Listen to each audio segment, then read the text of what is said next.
Hello, we're going to get into the next section. We're going to be in Chapter 2, Section 2. This is the warm-up you guys should have just worked on. I'm going to briefly go over a couple things. The first two is kind of an old idea when we were talking about transformations. Kind of talked about how these reflections over certain axes change one or the other of the coordinates.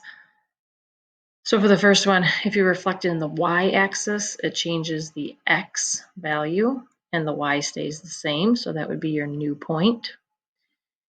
And when you reflect it in the x-axis, the x stays the same and the y becomes the opposite.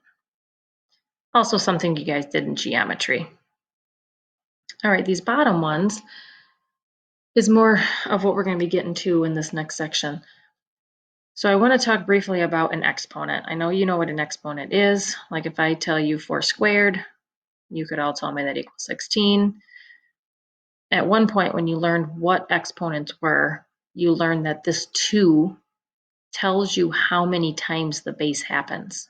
So if I wanted to write it out, it would be 4 times 4. It's the base 2 times. So you write it out twice. Obviously, that's what gives you 16. So if we kind of use this same idea here on this example, some students may have wanted to send it in and get the answer of x squared plus 9, or some even write x squared minus 9. You know, they kind of don't even do anything with this minus sign. Either way, these are completely wrong. All right, you cannot distribute an exponent into a sum or a difference. Okay, so that's something I'm going to stress a lot in the next few weeks. So if I go back to do this problem correctly, you know, using the idea that we were over here with this exponent, the exponent tells you how many times it happens, you're actually going to write this out 2 times.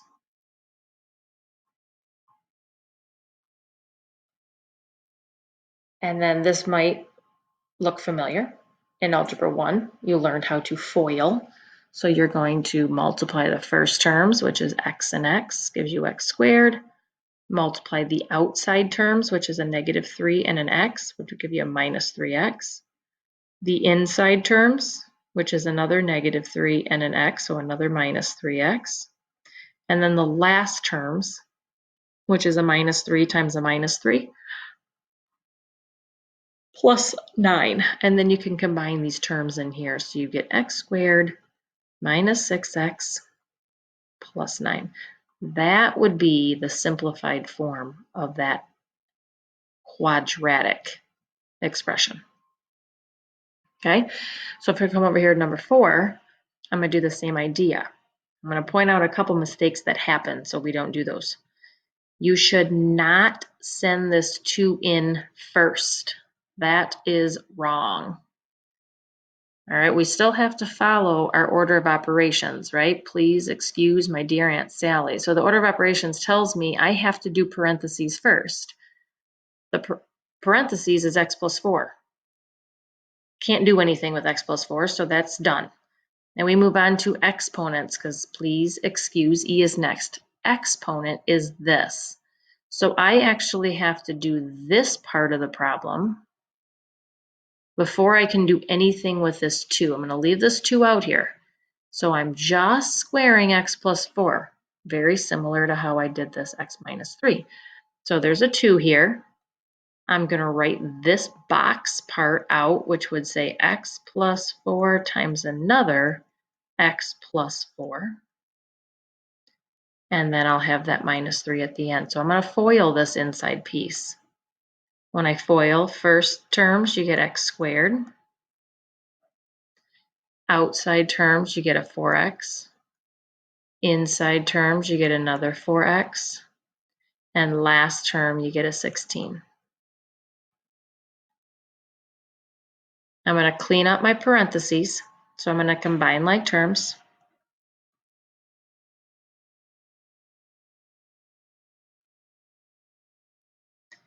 Then I'm going to distribute this 2 in. right? Because now I can do multiply and divide because that's the next step in my order of operations. So that gives you 2x squared plus 16x plus 32 minus this 3. And then I can combine these last two terms because they're both constants, both numbers, and you get 29. That would be the correct simplified form of that original quadratic up here. All right, so we're going to talk about this a lot. You don't send this in. That's a big no-no. And you don't send this in. That's a big no-no. We got to do the exponent stuff first. Okay, so just some algebra things that, hopefully came up before. All right, we are in this section going to talk about the different forms of equations for a quadratic. And before I do that, I just want to kind of tell you a little bit about how this is related to Algebra 1. In Algebra 1, we've talked about this already. In Algebra 1, you could write an equation, y equals mx plus b, for a linear function. All right, that's the most common one that we use. You could also, if it's a linear function, use point slope form. Y minus y1 equals m times x minus x1. Not as common. Some teachers really don't even cover it much, but that would also work.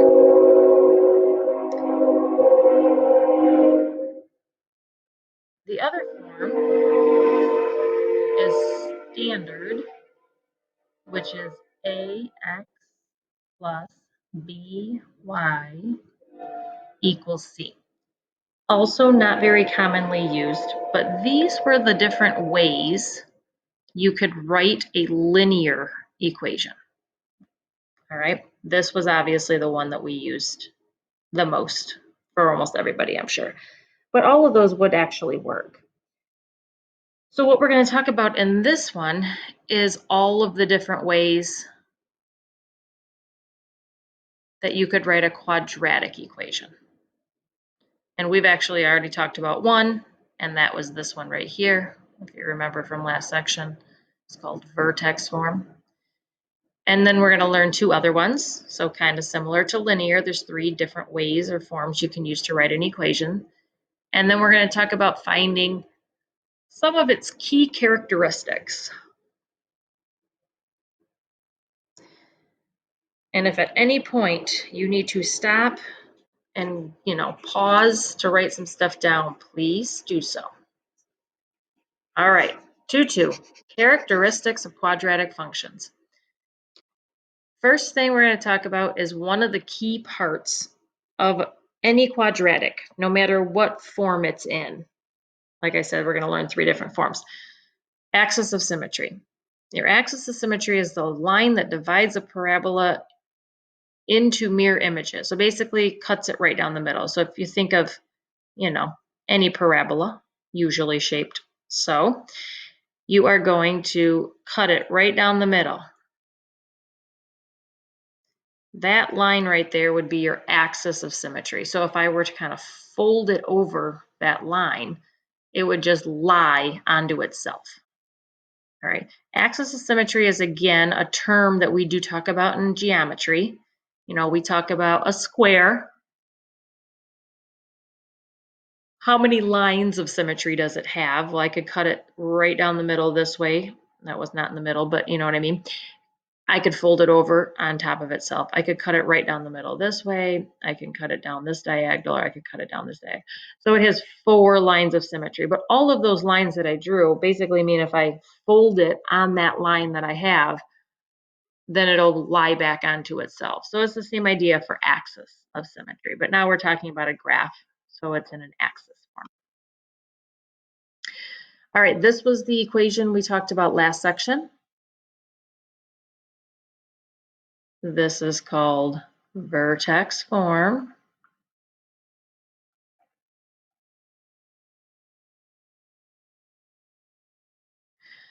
And vertex form tells you the vertex. And then the new piece of information is the axis of symmetry. And the axis of symmetry is always going to be straight up and down this line, or sorry, straight up and down this x coordinate, which will make a vertical line.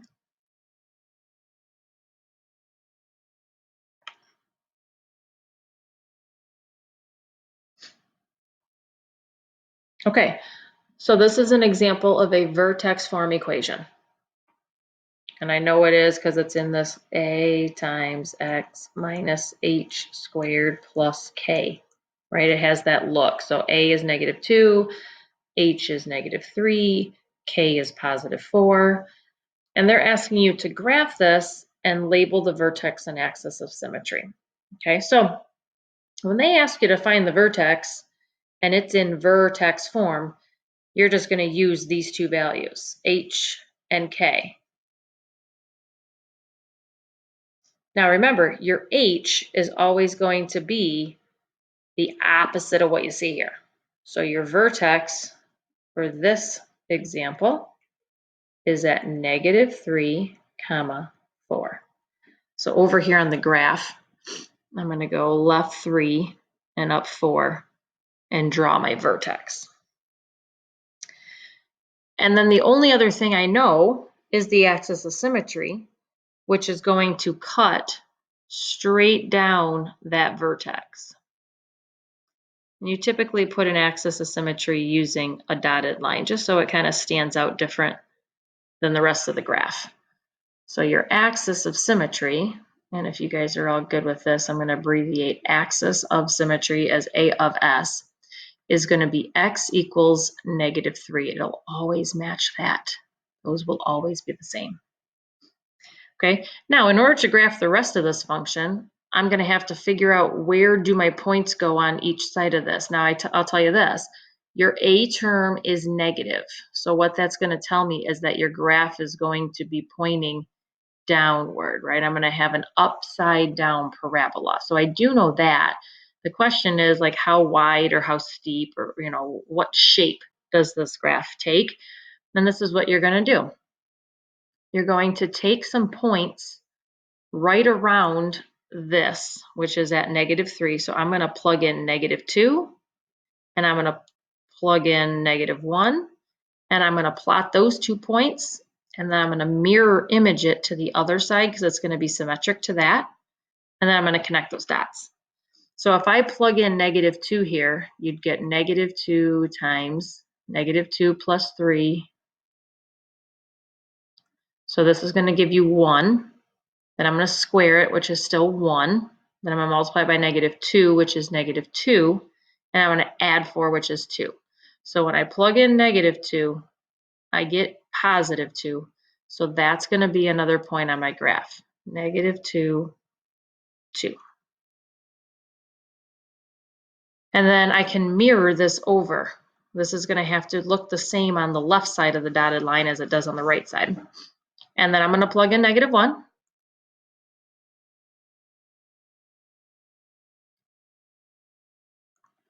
-2 times -1 plus 3 squared plus 4. So I'm going to do the inside first, which is -1 plus 3 is 2. 2 squared is 4. 4 times -2 is -8. And -8 plus 4, what did I say? -8 plus 4 is -4. So then you're going to have another point over here at -1, -4. And then I'm going to do the same thing. I'm going to flip it over to this side. And that kind of messed, you know, is about what your parabola would end up looking like. But these are the two main parts of that. And then I just made a little table to get the other points. But make sure when you pick these values, you're always picking them close to where this axis of symmetry is happening. You wouldn't want to plug in 3, because then wherever 3 is, which I'll tell you is going to be like -100 or something like that, you're going to have to flip that over to the other side. And the farther away you get from the line of symmetry, the farther up and down that graph it becomes, because it's a parabola, so it moves quickly. All right, next up is standard form. Standard form looks like this. So you're going to write this equation down for standard form. And this is the one we will use the most as we move along in the next chapter of quadratics. Okay, so what they're doing here is showing you two different graphs. The left one is going to be, this is still standard form, but they're telling you that your A value is positive. The right graph is the same idea, but they're telling you that your A value is negative. So the left one's going to be an upward parabola because then this A value is positive, it's facing up. And this one's going to be a downward shaped parabola. All right, so here's the idea. I'm going to have you guys write this stuff down and pause along the way if you need to. I wouldn't draw the picture, but these are the pieces of information you're going to want to know about standard form. So what I was just saying from above, the parabola opens up when it's positive and it opens down when it's negative, kind of how these graphs up here looked. The graph is going to get narrower or steeper or vertically stretched when your A value is greater than 1. And they put absolute value because remember, if it was negative, it does nothing to the stretch or the shrink. The negative sign, if there was one, would just tell you if it was flipped upside down. And then it'll get wider or vertically shrunk if your A value is less than 1. All right, this is the little equation we're going to use for axis of symmetry. So this is what you need to know.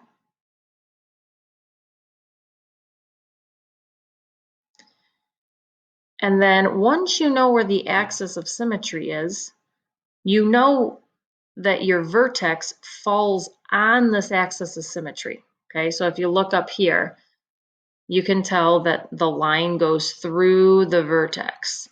This red line, which is your axis of symmetry, goes through the vertex. Okay, if I go back to the picture I just drew, this was my vertex, and my line, or my axis of symmetry, goes through that point. So when I know the x part, that is the x coordinate of my axis of symmetry. And my y coordinate is just going to be whatever it is that value is plugged into the function. Okay, and I'll show you how that works with an example. And then the y-intercept is always going to be that c term. So if you go back up here and look, this is your y-intercept, kind of similar to how lines were, where it had y equals mx plus b.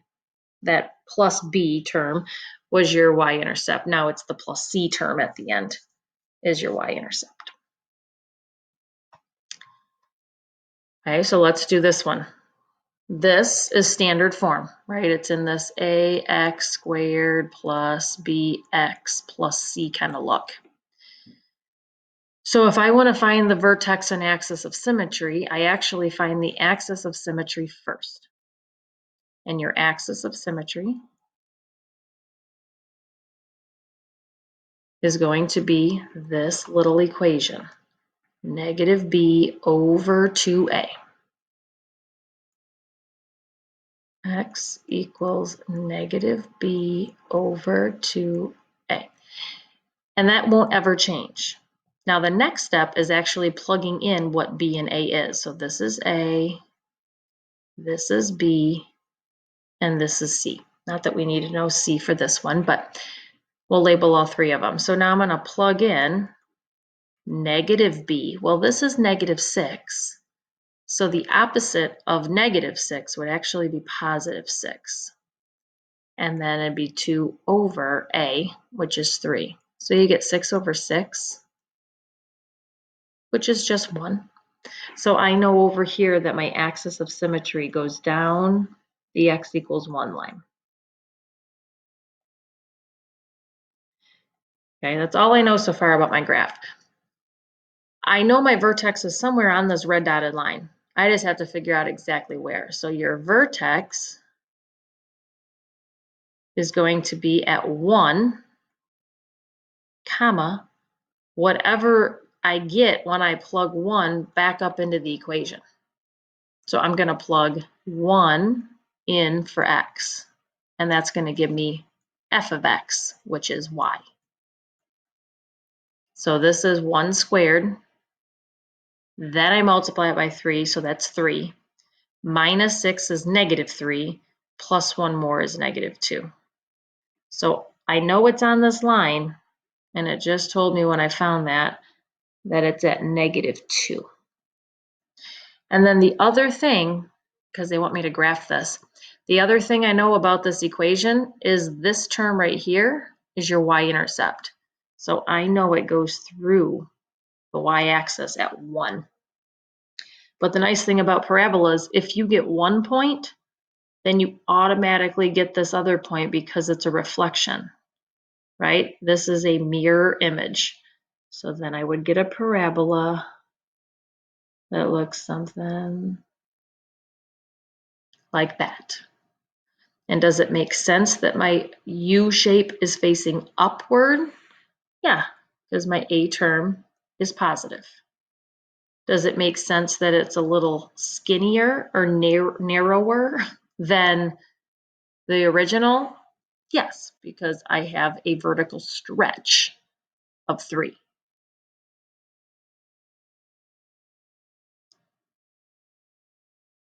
All right, so this would be a vertex form question. So I'm going to just kind of go through this quickly. You can pause this and maybe do it and then come back and check your answer. So your vertex here would be 2, 5. And then once you graph 2, 5, and you put your dotted line down that dot, because it's always going to go through the vertex, you can figure out where other points are going to go by picking numbers that are close to 2. So you could plug in 1 would be a good one, and 0. And then whenever I get for 1, I would flip it over and do the same thing for 3, right? Both of these points would be in the same spot, wherever that was. Actually, it's going to be up here because it's an upward because it's +2. But you always pick points or coordinates that are close to the axis of symmetry. All right, min and max, I'm going to kind of go through this quickly just so we can get to the last form. Minimum and maximum values come from your vertex, but it's just the y coordinate of your vertex.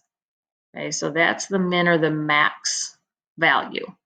So if you have a parabola, and let's just go back and steal this one. If I have a parabola and this is my vertex, the minimum, this would be a minimum because it's at the bottom of the graph. If it was shaped like this, then that would be a maximum. But this is at the bottom of your parabola, so it's a minimum.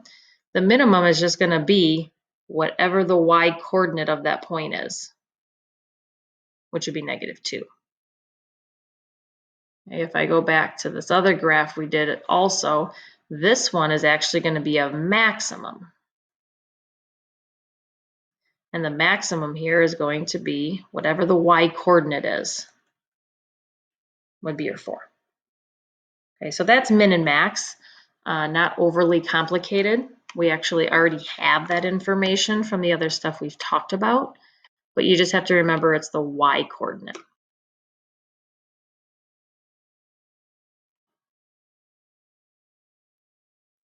All right, and then they talk about increasing and decreasing. So if I go back,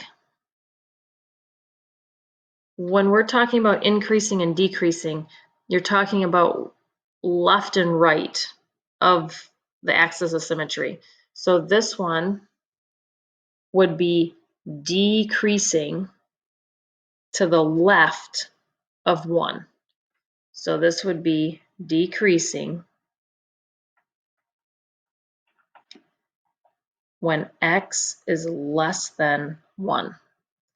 And then after you get to 1, it goes back up. So it's increasing when x is greater than 1. It's not doing anything at 1. It's actually like stopped movement. It's not going up or down. It's a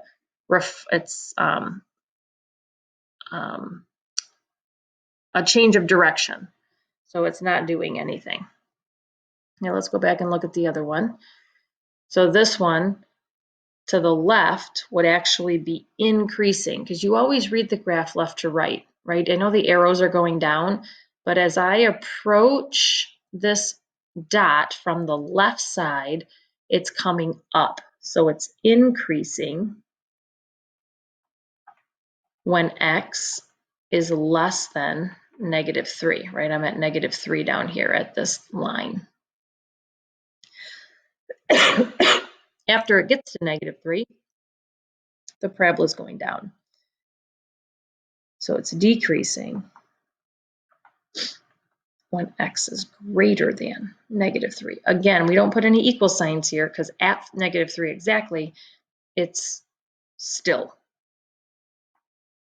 Those are, some more complicated, kind of neat things that happen in calculus if you guys keep going with that.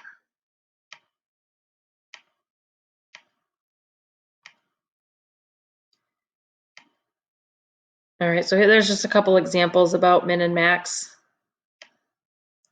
And then the last form that we got is intercept form. And intercept form is this. This is what you need to write down for intercept form.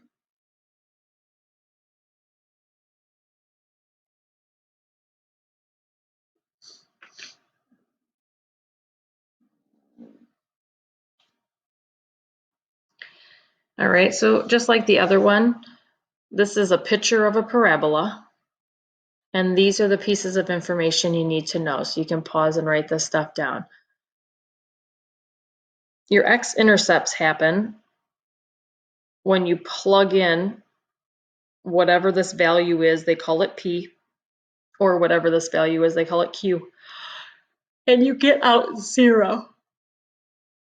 So when you plug in an x value and your output is 0, that means it's an x-intercept. The axis of symmetry happens halfway between your two intercepts, because remember, it's symmetrical. So your x-intercepts are straight across from each other. So right down the middle is going to be your axis of symmetry. No matter where your two P and Q's are, you're always going to half them, and the very middle of those two is going to be your axis of symmetry. And then the same thing as it was before. When this A value in front is positive, it opens up. And when it's negative, it opens down. That never changes no matter what form you're looking at.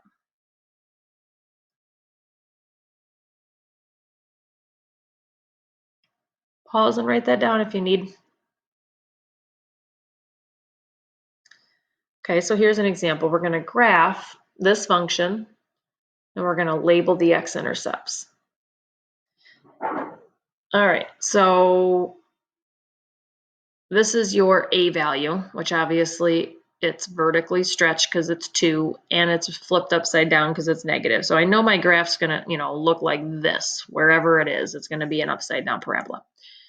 What I do know from this, because this is x-intercept form, these two things in here tell me the P and the Q. So this is your P value and this is your Q value. But just like we've been doing on everything else, notice these are minus signs in here. So the inside is the opposite of what you would think.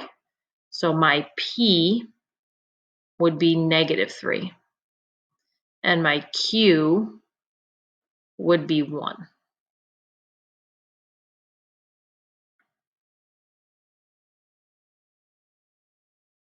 There we go. So if I graph P and Q, right, which are my x-intercepts, those are just going to be points at -3 and +1. What I know is that my axis of symmetry is right in between these two. So if I add them together and divide by 2, you get -2/2, which is -1. So right here at -1, you're going to have an axis of symmetry.